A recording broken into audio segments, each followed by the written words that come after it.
Good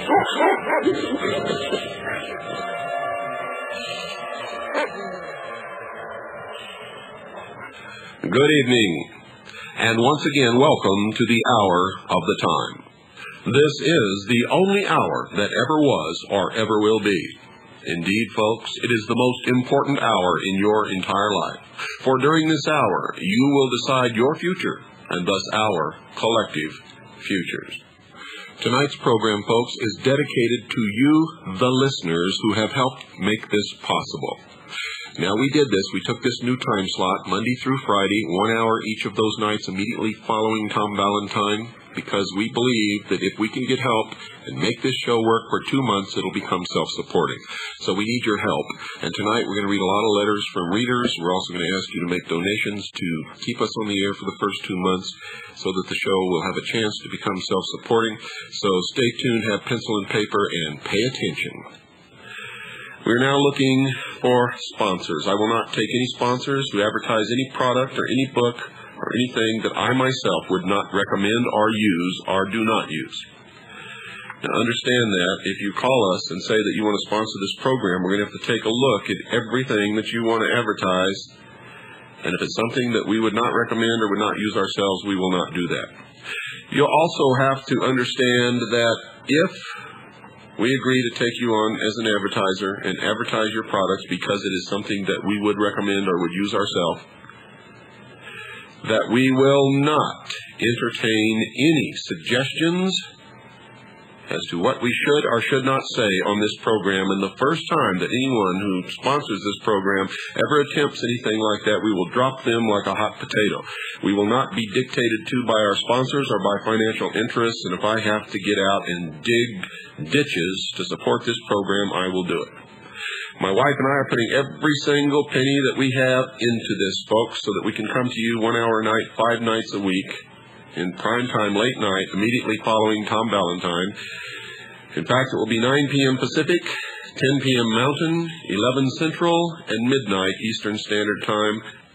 So,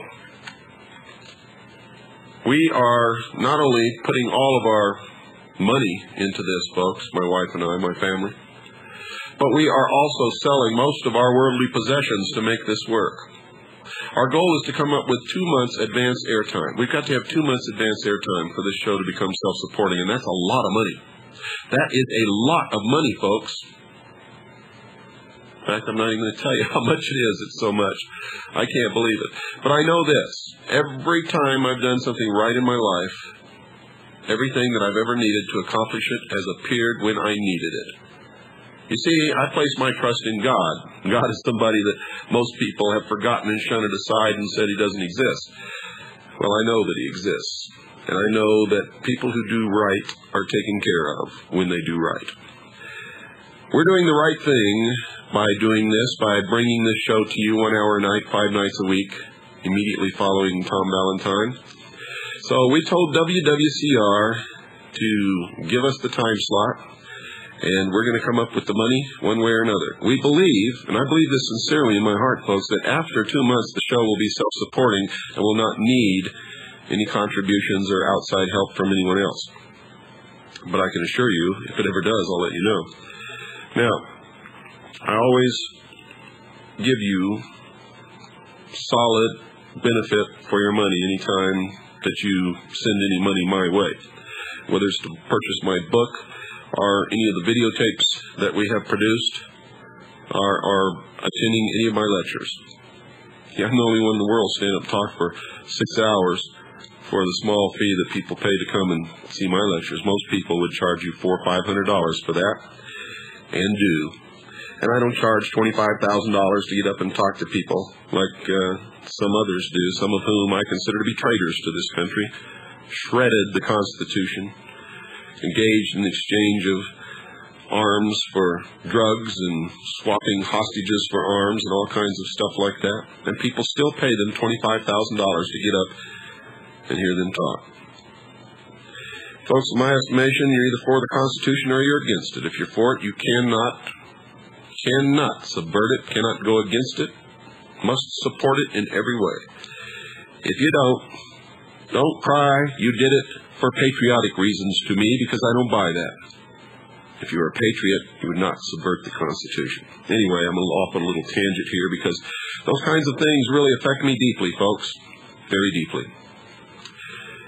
Anyway, back to the subject at hand.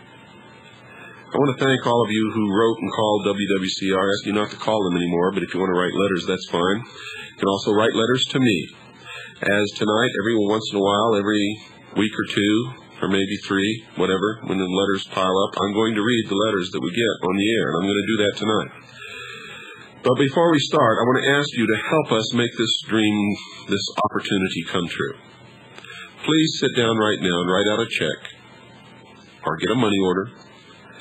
Make it out to WWCR, not to me. This is going to go to pay for airtime. We need 2 months advance airtime to make this show work so that it can become self-supporting and we never have to do this again.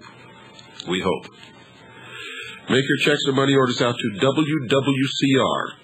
If you want to see this show stay on 5 nights a week, Monday through Friday, immediately following Tom Valentine, then help us out. Make your checks out to WWCR.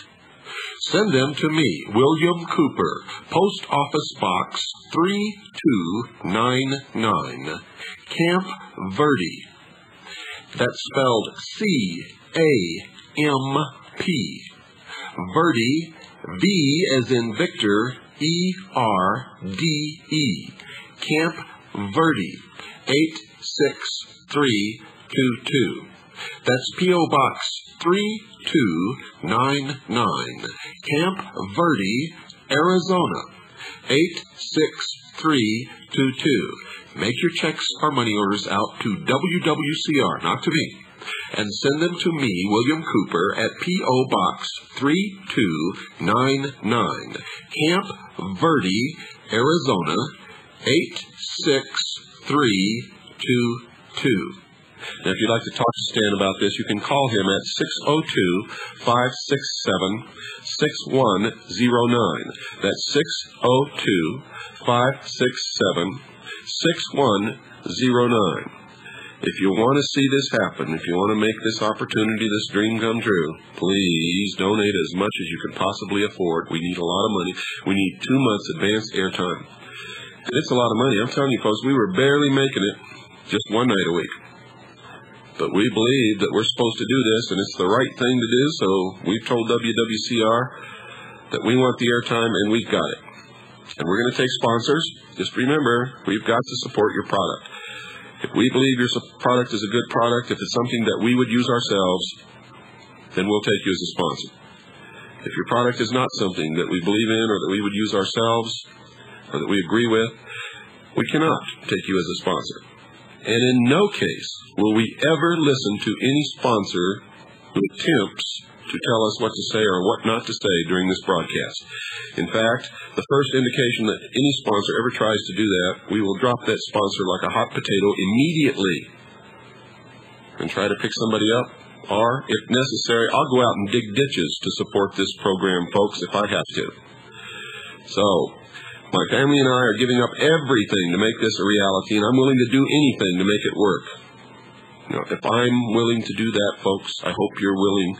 If you like this show, if you derive real benefit from it, I sincerely hope that you will dig down into your pockets and contribute as much as you possibly can. Please do not send cash. Please make all checks and money orders out to WWCR, not to me, and not to anyone else, to WWCR. Send them to me, William Cooper, Post Office Box 3299, Camp, spelled C-A-M-P, Verde, spelled V as in Victor, E-R-D-E, Camp Verde, 86322. What is the solid benefit that you will get from your donation? Folks, you will get 20 times each month the information that we were able to put out previously, only one night a week. Now, if you're a free-thinking individual who wants and needs information to be able to make decisions about your future, then you need to support this show. For all of you who have already sent in money to help make this possible, thank you. From the bottom of my heart, my family thanks you, all of the CAGI members thank you, In fact, I believe that every free-thinking individual in this country will thank you if they only knew who you were. My policy is not to read entire names, though, and I don't want to embarrass anyone, but I'm going to read some letters now. Remember, this program is dedicated to you, all of you who made this possible, all of you who want to help, all of you who are going to send in some money to make it possible, and everybody at WWCR, we thank you deeply. Well, the first letter is from Dennis in Los Angeles. Dear Mr. Cooper, please find enclosed herewith a copy of the September 10th, 1992 INSLAW report that just came across my desk. You probably have already seen this, and I have. We have 2 copies already, in fact. But in any event, I wanted to get it to you as I called Stan B. today, Stan Barrington, and he didn't know if you had a copy of it. I almost fell out of my chair when I read the report. People need to know. Please feel free to call me should you have any questions. Sincerely, Dennis. Dennis, thank you for sending the copy. We already had 2, but don't ever, any of you, ever stop sending information, because even if we have 6 or 7 copies, it's better than not having any. Don't ever assume that we have anything, that we have everything, or that we have what you have, because in many instances, we don't. This next letter is from Willie in Tucson. And Willie is a Native American Indian, and I'm part Native American Indian. I get a lot of letters from American Indians. Dear Mr. William Cooper, God bless you, sir, for your good work and wonderful book, Behold a Pale Horse. The reason I'm writing is that I noted on page 2 of your book, to quote you, quote, I believe, therefore, that a grand game of chess is being played on a level that we can barely imagine, unquote. I would like you to have these copies of my rough draft entitled Chess Game. Sincerely, Willie. Thank you, Willie. I will sit down and I will read this. Not quite sure exactly what it's about, but I will read it. I read everything that I get, and I try to answer most of the letters that I get, but I can't always do that. You see, I don't have a big staff. I don't have a research staff. I do the research here myself. I don't have a secretary. I don't have people who do filing. I don't have any of those people. It's just me and Annie. And Annie's busy taking care of little Pooh in the household most of the time while I'm doing the work to bring in the money and to do what I do, which is research, lecture, disseminate information, and write. And I decided to do that when the government made it impossible, or I should say the secret agencies of the government who have been infiltrated and are under the complete control of the secret societies made it impossible for me to work for anybody else. I decided, well, I will only work for myself from now on, and since you've made it so difficult for me, I will devote my life into exposing you, and that's what I'm doing. This next letter is from Charles in Hughesville, Pennsylvania. I have been aware of William Cooper well before his radio show. I have tapes of some of his lectures and was extremely happy to be able to listen to him weekly on your radio station. Please keep him on the air as I look forward every week to hear what he has to say. Thank you, Charlie. Well, thank you, Charlie, from all of us here. That was sent to WWCR Radio. This next letter is extremely interesting, and this is the kind of stuff that I love to get in the mail. In fact, I'm an information junkie. In fact, if you haven't figured that out by now, I thrive on information. My personal library, folks, is bigger than most city libraries in small towns across this country, and it's very specialized. So, anyway, this comes from, who does this come from? Anyway, I don't know who this comes from. Well, it doesn't appear to be signed. That's very interesting. Anyway, let me read this to you. I came across an interesting coincidence regarding an engineer who worked for the Northrop Aircraft Company. That's the Northrop Aircraft Company. In its formative years, a Mr. Thomas H. Quayle, spelled Q-U-A-Y-L-E, and a news story about the Vice President Dan Quayle heading some sort of committee that administers the workings of all black programs for the military. The Tom Quayle above worked for Jack Northrop right from the beginning of the company, and most probably on all the original flying wings, or the original stealth designs. And folks, did you know that all of the original flying wings that were in good working condition, there was nothing wrong with them, were ordered, dismantled, and destroyed. Apparently, they were way beyond their time, and it wasn't time for them to emerge yet.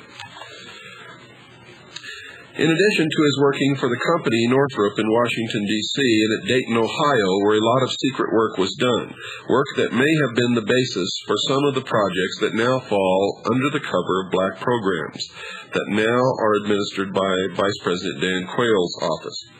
I don't know if there's any relationship, that is family, between the two men, but it is an unusual name, and would not hurt to check it out. You can find some reference to Tom Quayle in a book by Ted Coleman titled Jack Northrop and the Flying Wing.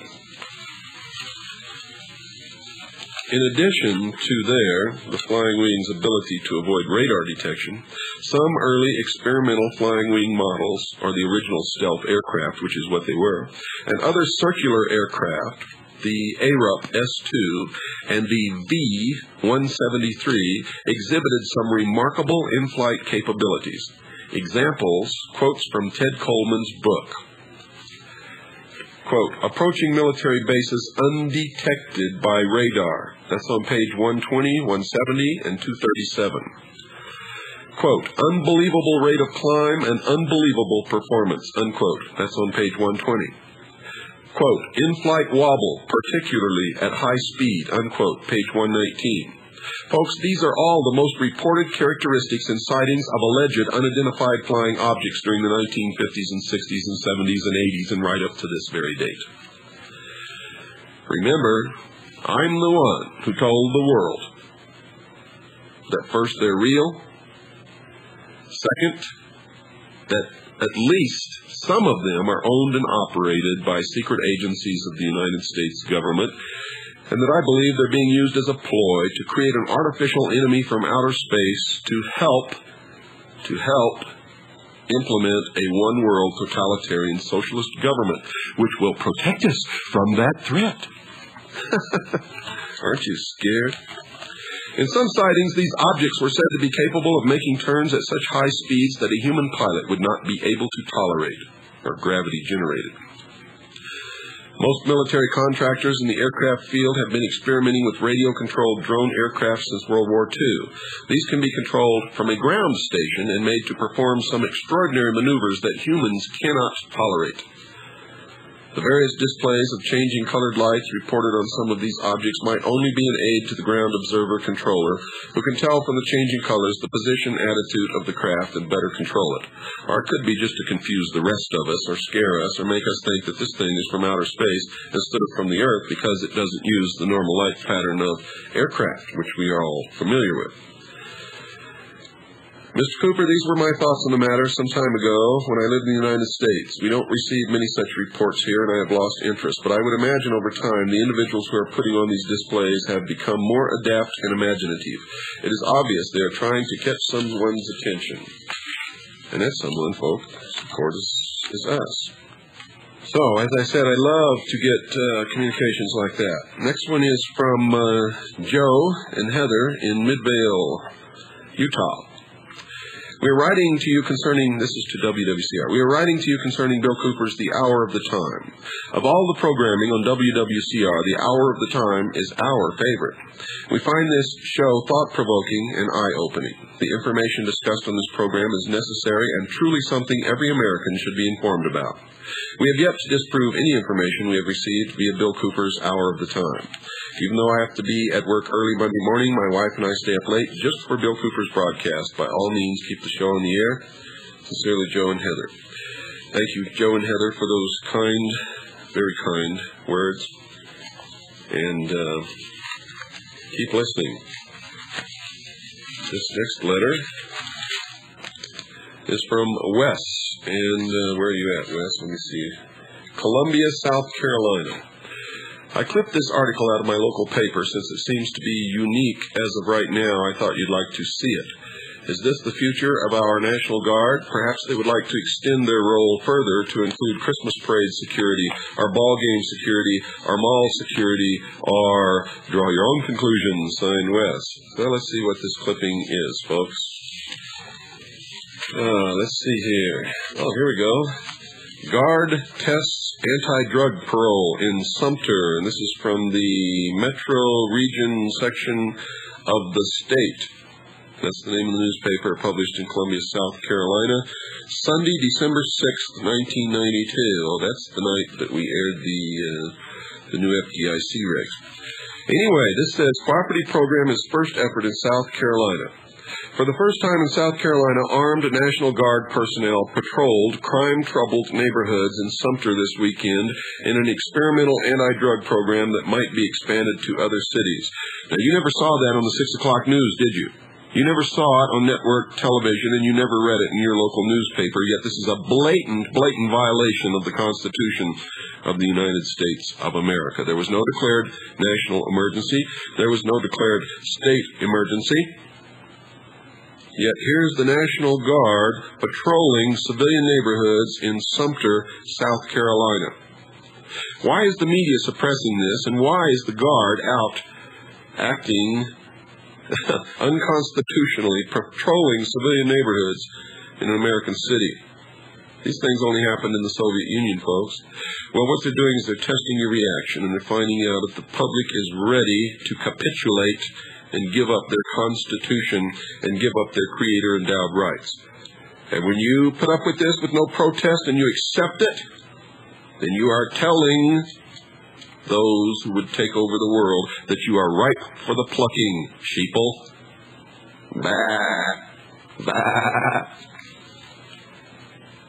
Sumter Police Chief Harold Johnson asked the National Guard to help patrol 35 areas in the city on Friday, Saturday, and this morning after police conducted drug sweeps in those neighborhoods earlier in the week.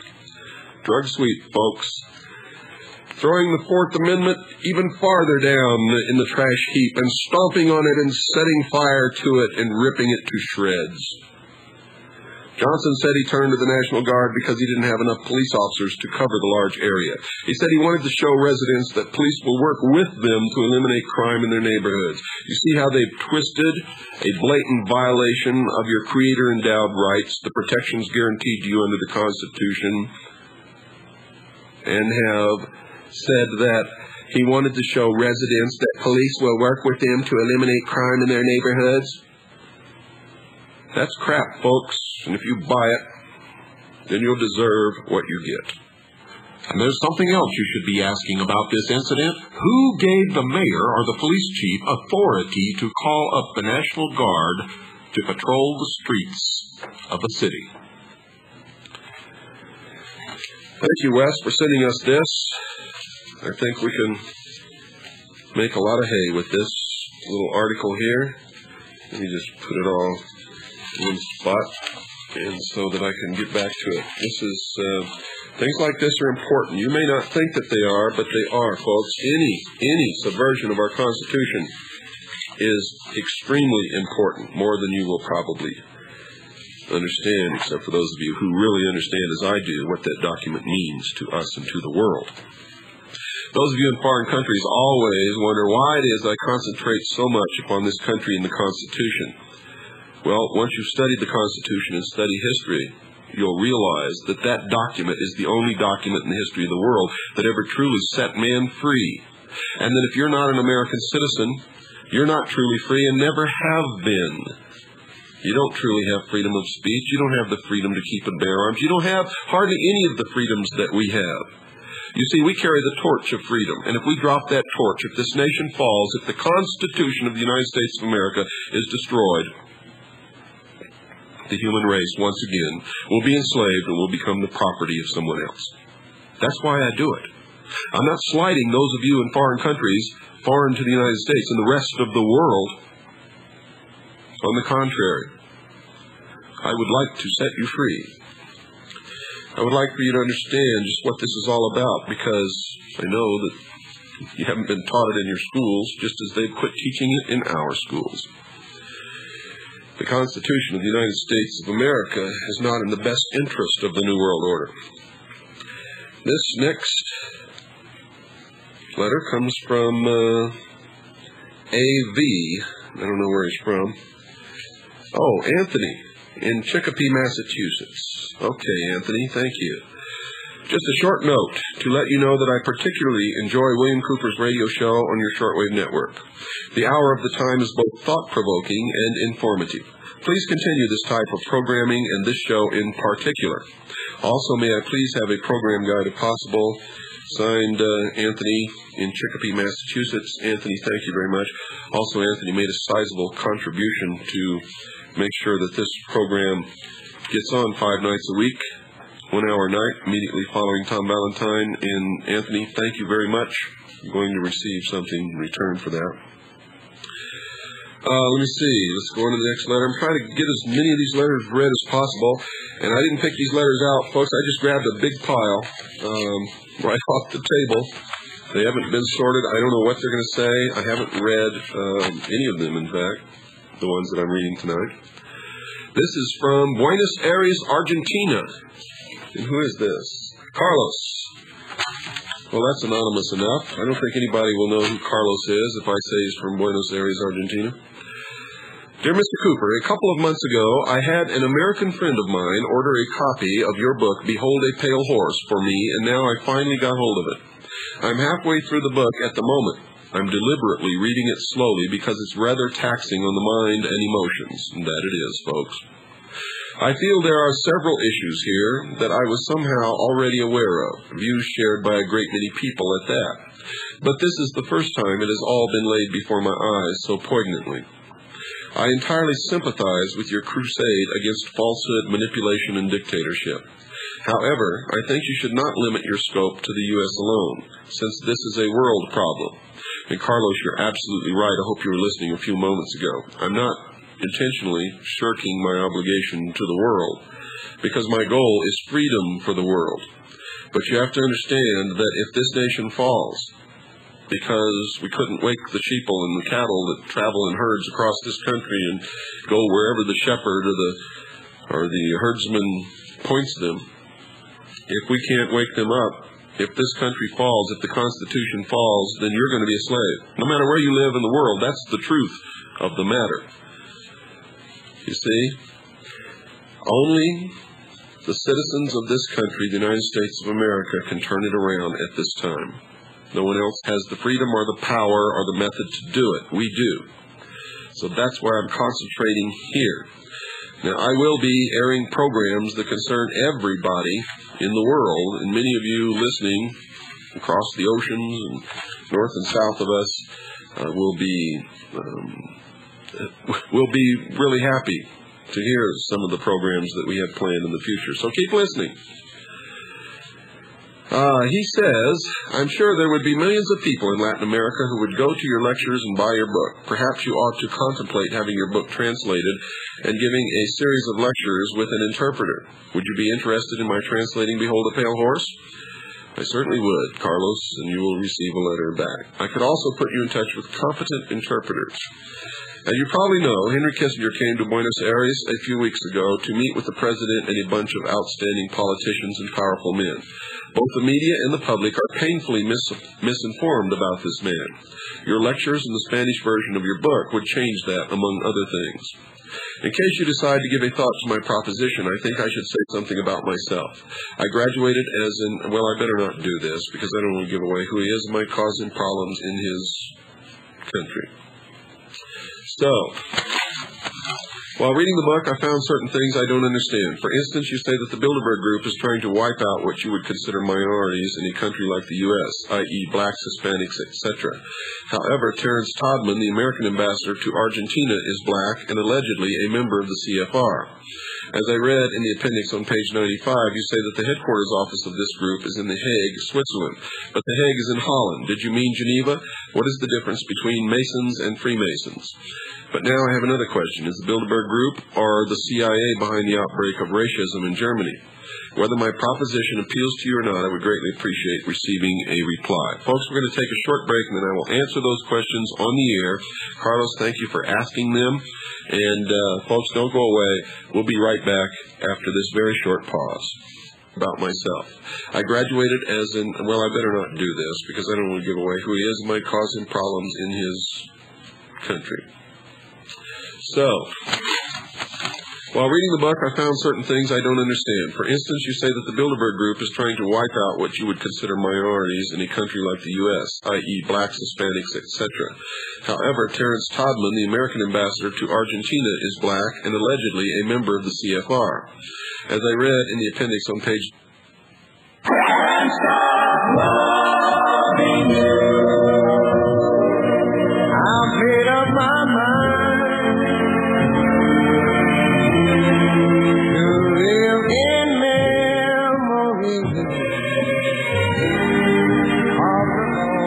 Welcome back to the Hour of the Time, folks. Just a little ditty there to let you know what I think of all of you out there listening. And I sincerely mean that. Let me get back to Carlos's letter here because I want to answer these questions. You say, while reading the book, I found certain things I don't understand. For instance, you say that the Bilderberg Group is trying to wipe out what you would consider minorities in a country like the U.S., i.e. blacks, Hispanics, etc. However, Terrence Todman, the American ambassador to Argentina, is black and allegedly a member of the CFR. Well, folks, as I said in my book, in fact, I wrote a whole chapter on Global 2000, the origination of AIDS and its purpose. There is a racial component to the group that wants to rule the world.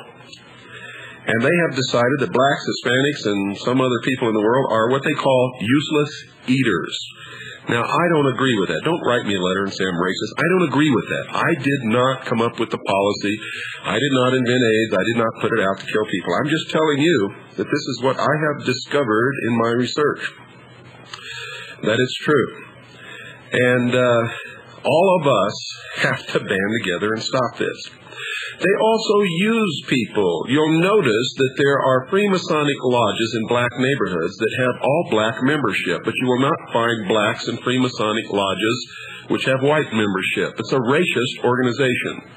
Yet blacks support it by having Masonic lodges in their communities and going to their Masonic meetings and reporting to the hierarchy, which is always white, which is always people who descend from the nobility of the old world. Now, there is a racist bent to this. And as I told you before, folks, the New World Order is going to be a totalitarian socialist government. It's the same thing that Hitler had. Hitler was a socialist. Nazi means National Socialism. So understand that the same thing that happened in Hitler's Germany will happen the world over if these people come to power. We must stop them at all costs. I abhor racism in any form. In any form. Doesn't mean I won't criticize certain people for some of their actions occasionally when their actions are wrong. But yes, they are, and it doesn't make any difference if Terrence Todman is black. Terrence Todman is being used and doesn't even understand what's going on. And not everybody in the United States government is a member of this group that is trying to take over and control the world. You have to understand it's not the American government bringing this about. It's not the United States government. It's the members of these secret societies, the followers of what's known as Mystery Babylon, who have infiltrated our government and your government and the other governments of the world and are subverting the sovereignty of nations to bring about the New World Order. Carlos goes on to say, on page 95, you say that the headquarters office of this group is in The Hague, Switzerland, but The Hague is in Holland. Did you mean Geneva? What is the difference between Masons and Freemasons? That was I don't know how it happened in the editing, but I had originally written in the book that the headquarters of the Bilderberg Group was in The Hague and in Switzerland. And somehow in the editing of the book, and in got left out, and it came out The Hague, Switzerland. I know The Hague is not in Switzerland, and so does everybody else. It is an unavoidable error. Unfortunately, my publisher is operating on a shoestring, and so am I. So neither one of us have the money to redo the plates and correct some of these small errors in the book. That's the biggest error that I've ever found in the book, folks. And the difference between Masons and Freemasons? None. They're both the same. Masons is just short for Freemasons. Now, that doesn't mean that a person who practices the craft of stone masonry or bricklaying is a member of a secret society. Most of them are not. And the Freemasons, as many claim, did not start out as a local trade, yokel, that's right, as a local trade union of stonemasons or bricklayers in Europe. Nope, not at all, folks. That's not where they came from. In fact, Freemason is misleading because it comes from the French free mason, which literally means the sons of light, and that's the true interpretation. The light, of course, is the sun, the ancient worship of Baal, Lucifer, also known as Satan. And he says, but now I have another question. Is the Bilderberg Group or the CIA behind the outbreak of racism in Germany? The people who are trying to bring about the New World Order, yes, are aiming for a resurgence of German nationalism, of fascism. The New World Order will be totalitarian, socialist in nature. That's exactly what Hitler's regime was, a marriage of the corporate state with the state of government and the suppression or repression of the people. So, thank you, Carlos, for your pointed questions. I hope I've answered them to your satisfaction and to the satisfaction of anybody else who may have wanted to know about that. While I'm at it, I get a lot of letters from people who want to know, Bill, what about the aliens? What are we going to do about the aliens? Well, folks, I don't know how this happens, but every time I've ever given a lecture, I've always said, hey, there's a possibility that the information that I saw when I was in naval intelligence was planted there to make me believe in aliens, so that I would help spread the alien threat philosophy, so that people would welcome the one world government. I've always said that. Now, in the beginning, I didn't really believe that that was true. I believed that what I had seen in naval intelligence, the documents that said that all of this stuff is alien in origin, I believed that it was true then, as anybody would who saw top secret documents while in the service of their country and participated in briefings of high-ranking military and government personnel about those documents. I don't think there's anybody who wouldn't have believed them. And if I hadn't set out on a search for the truth for over the last 20 years and found out what the truth really was, then I probably would still believe it. But I don't believe it now. And for those of you who never read my book, it's been out for 2 years now. Okay, my book has been out for over 2 years now, and people still haven't read the book. And people call me and say, for instance, here's one good one they're always saying, Bill, you're totally discredited. Your book is a piece of trash because in there you said that Adam Weishaupt wrote Wealth of Nations. Folks, that's not what it said. In fact, I'll quote to you right now, right out of my book. It says, Adam Weishaupt published Wealth of Nations in 1776. And that's exactly what he did. That means he put up money to have an edition of the book published. I never said that he wrote it. Adam Smith wrote Wealth of Nations. But people either see what they want to believe and not read what people really say. Some people skip through my book and just read sections that interest them, not realizing that this is a book that has to be read from cover to cover in order for you to understand what's going on, because everything in here relates to everything else. And another one is, oh, Bill, wow, you wrote all about the aliens, and I believe this and that and everything. What I wrote, folks, is what I saw in top secret documents while I was in naval intelligence, and a lot of information that's been released through the Freedom of Information Act, and information that was dug up by other people, all of whom were given credit in these sources at the back of the chapter called The Secret Government. That's what research is. Okay? Now, if all of that is true, then this chapter, The Secret Government, folks, is probably closer to the truth about extraterrestrial visitation to the Earth than anything else that's ever been written.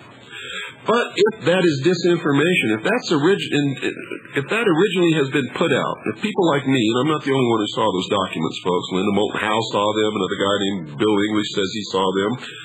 Our investigation into him shows that he's a total phony in the background that he has given us, because he was not a captain in the Green Berets. In fact, he was never in the Green Berets.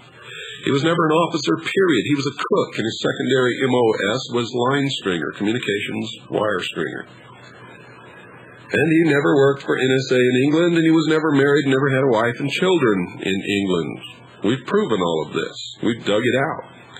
But the information that he says he saw was exactly the same information that I was shown. Linda Moulton Howe was shown the same top-secret documents by a counterintelligence operative of the Air Force Office of Special Investigation at the AFOSI building at Kirtland Air Force Base years ago. So someone wants us to believe in this extraterrestrial threat. Well, I caught on to this after a while. And if you'll read my book, instead of glancing through and reading what you want to read or what you think you agree with, read the whole thing whether you agree with it or not. You need to know what's in this book. At the end of chapter 12, I listed 5 possible conclusions to the information in this chapter. And number 5, I'm going to read to you verbatim right now so that you'll understand where I come from. Number 5, quote, "There is always the possibility that I was used, that the whole alien scenario is the greatest hoax in history designed to create an alien enemy from outer space in order to expedite the formation of a one-world government. I have found evidence that this could be true. I have included that evidence in the appendix. I advise you to consider this scenario as being probable." Unquote. Now, I'll grant you extraterrestrials may be real. They may be visiting the Earth, folks, but all the evidence that I can find in my research and investigations is all of this stuff is of human origin to create an artificial alien threat from outer space so that you will be willing to give up your rights or anything else that you have to give up in order to face that threat. Understand? I sure hope you do. It's important that you understand that. Okay, next letter. This was to WWCR. I'm sending this letter to express my opinion that William Cooper's The Hour of the Time is one of my favorite programs on your station, and I request that you please keep it on the air. I find Bill Cooper's program to be food for thought. I sincerely hope you ignore any harsh letters from unfair critics who may be affiliated with the Stell Group. Mr. Cooper spoke of them on his November 30th program and how one of them wrote a libelous article about the hour of the time in his book, Behold a Pale Horse. It's talking about my reference to Lars Hansen, who was reared in the Stell Group and wrote a lot of lies and libelous things. And we filed suit in federal district court in Atlanta, Georgia against Mr. Lars Hansen, and he disappeared, despite the fact that in his libelous writings and ramblings, he said that he was hoping that we would sue him so that he could get all of this stuff into court. Well, it turns out that we did sue him, and Mr. Hansen is now on the lam trying to duck the service of the papers of the U.S. Marshal's office. So, anyway, that's about how that is. And this writer goes on to, I haven't ordered the book or joined Kaji yet, but I'm concerned that a mystery school is trying to hound him off the air and take cheap shots at his program. I'm sure you feel the same as I do, but I thought I ought to write and show my concern about the Stell Group and its acts of libel and attempts at censorship. Now, folks, I don't know if the Stell Group was behind what Lars Hansen did or not. I just made reference to the fact that Lars Hansen was reared in a cult, a part of the mystery school known as the Stell Group. So let's not go blaming the Stell Group if we don't have any proof that they did it. We know Lars Hansen did it. He happened to be a member of the Stell Group for a large portion of his life. The show of November 30th, it goes on to say, the show of November 30th had some flutter in the first few minutes of the program, but it was still listenable. Could you please send a QSL card? It would be very appreciated. I close a self-addressed stamped envelope. Thank you, Danny. And he's in Tennessee. Danny's in Tennessee. Okay, on to the next letter here, folks. Try to get through as many of these as I can. And thank you all for your help. Dear Bill, here is the SASE I told you I'd send. Please enclose and return the libelous document you mentioned. We're talking again about the Lars Hansen document. The other one, we didn't know who wrote it, but offered a reward for their identity. By the way, that reward is still on, folks. From the description you gave, it sounds like the standard garbage from the debunkers of the UFO community, so that narrows it to about a dozen or so well-known bozos. I couldn't have said it better myself. Thanks again, and I'll soon be sending you a special report of secret societies around my locality. But for now, did you know that last year the U.S. Coast Guard seized a vessel, a yacht, from a Noriega henchman and owned by Noriega himself? The name of the alleged drug smuggling vessel was the Krill, K-R-I-L-L. Does that ring a bell? And this is from Belton, Missouri. Man by the name of S. Thank you, S. And what do we got next here? Another one to WWCR. Hello, I wish to thank you and your radio station for broadcasting William Cooper's Hour of the Time. I find the program very enlightening, informative, and truthful. Many of my fellow employees have purchased shortwave radios just to be able to listen to Bill Cooper and WWCR. We just wish Mr. Cooper could be on more than once a week. WWCR always comes in 5, 9, and 20 here in Florida. Thank you, Robert, and that's from Florida. Okay, here's another letter. Thank you, Robert. Dear Bill, congratulations on the WWCR contract. You're an all-out, let me see here. Let me start over. Dear Bill, congratulations on the WWCR contract. You're an all-or-nothing guy with God on your side. You can't lose. But step warily with these Radio Free America boys. They are the descendants of the old-line anti-communist, fascist-oriented crowd used by the fledgling CIA in the 40s to legitimize clandestine and covert anti-communist action. An awesome book to read on the complex subject is called, and this is the title, folks, Blowback, about the CIA's actual recruitment of thousands of ex-Nazis and their subsequent illegal immigration en masse. The article about the first conflict in Somalia is enclosed. I'm going to read that in a minute. Open your eyes. Most important point of my letter is this. Bring loyal advertisers to WWCR and you become priceless. Ideas for advertisers. Any survivalist-oriented organization. The NRA, Soldier of Fortune magazine, Security Project discounters, Security Product discounters, Backwoods Home Magazine, Mother Earth News, High Times, anybody. Well, folks, Backwoods Home Magazine is going to sponsor one program a month.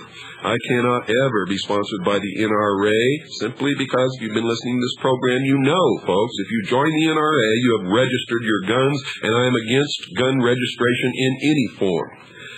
In fact, I believe that's why the NRA was originally formed, was to get Americans who traditionally would never consent to register their guns to put their name and address in a data bank of membership for the NRA.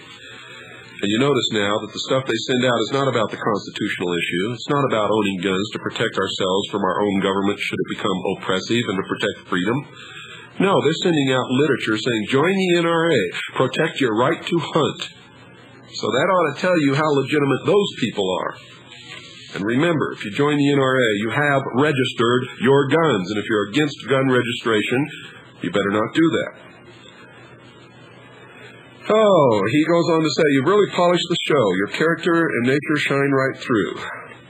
But you probably have pondered whether you should add more entertainment, more warning, or more raw data. Well, hell, cram it all in there. You're the best. Signed, Spencer. And he says he's graduating from college in 2 weeks. He says, what do you know? I'm educated. That's great, Spencer. Thank you. He also closed a good donation to keep this show going for the first 2 months on our new schedule. And thank you, Warren, for that contribution. This is from the New York Times. Shooting apparently accident.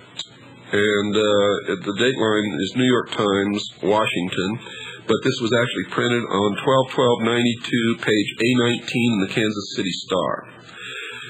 Here it is, folks. One day after French and American troops shot and killed 2 Somalis in the belief that the Somalis were trying to run a roadblock in Mogadishu, The Pentagon said Friday that the episode might have been an accident.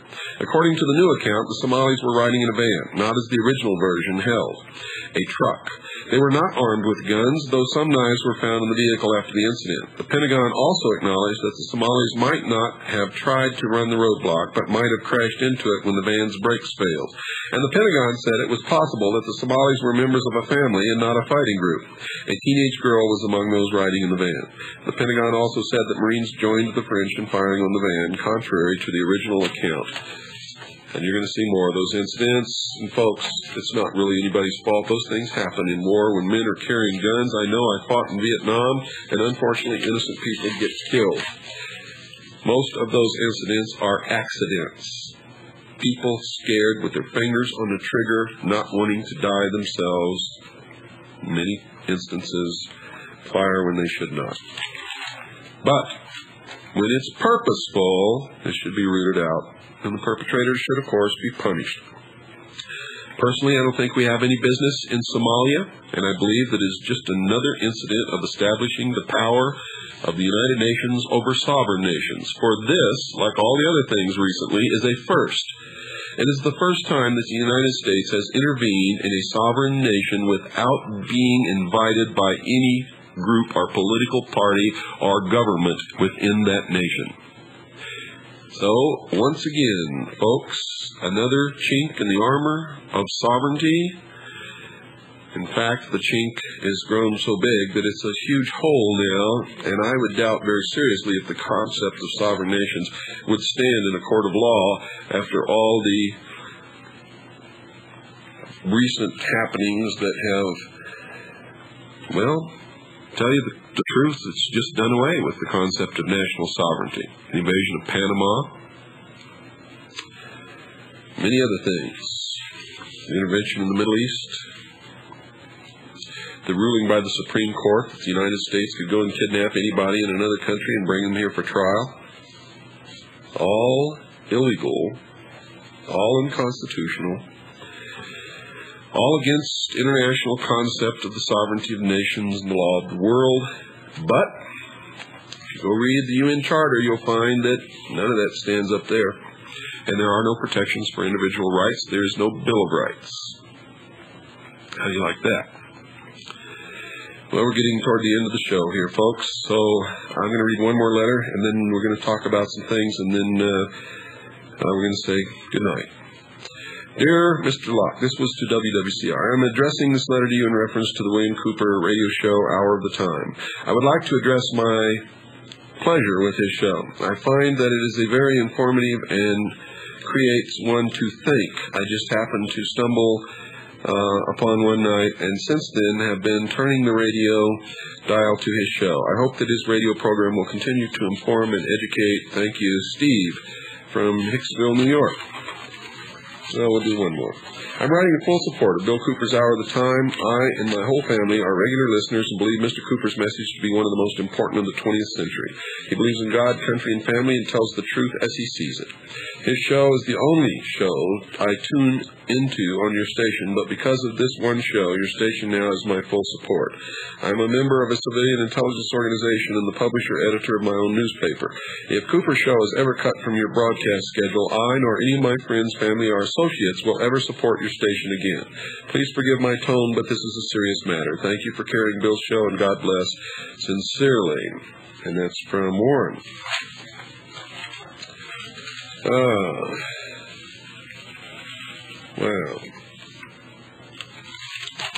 Anyway, I'm going to go down back to a previous one back here where they criticized the Radio Free America. I listen to Tom Valentine and Radio Free America, and while I believe in many instances Tom Valentine is a little bit naive, I believe he's right on track and he is helping America become informed.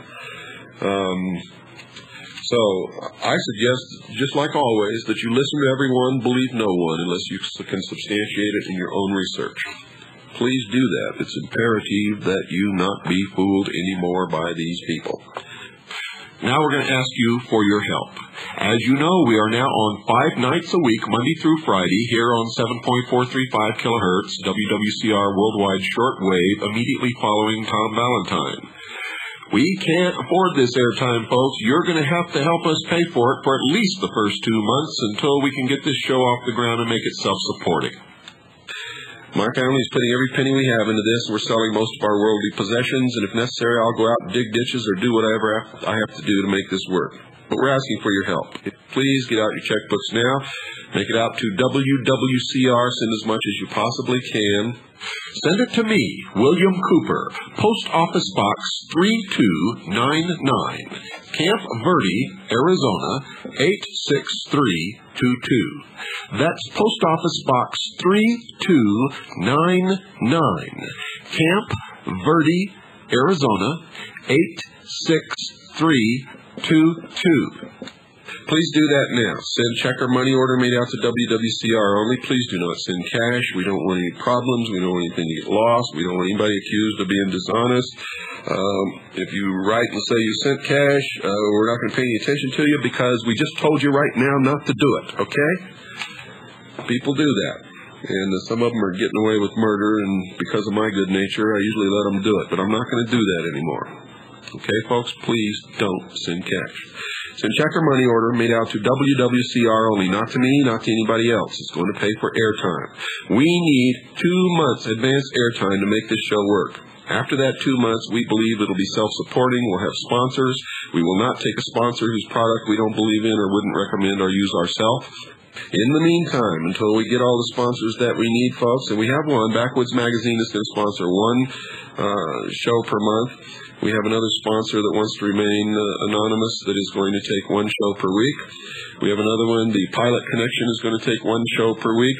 That still leaves 3 shows every week that we either got to sponsor or pay for in some way. Now, when we were doing it just once a week, it was a big burden on this family, and we barely made it. But I believe that there's enough of you out there who want to see this happen that you will help support this show for the first 2 months. After that, we believe sincerely that it will be self-supporting and we won't have to do this again. Okay, I'm looking into some distributorships of some products that we presently use so that we can sell these things in the air. We'll have some books that we'll be able to pick up at some low prices and be able to offer on the air that we believe that everybody should read. From now on, if this works, and we believe that it will, we'll be coming to you immediately following Tom Valentine. We'll be on 1 hour each night, 5 nights a week. Please, folks, wish us luck. Say a little prayer for the hour of the time, and tune in. Until then, good night, and God bless each and every one of you.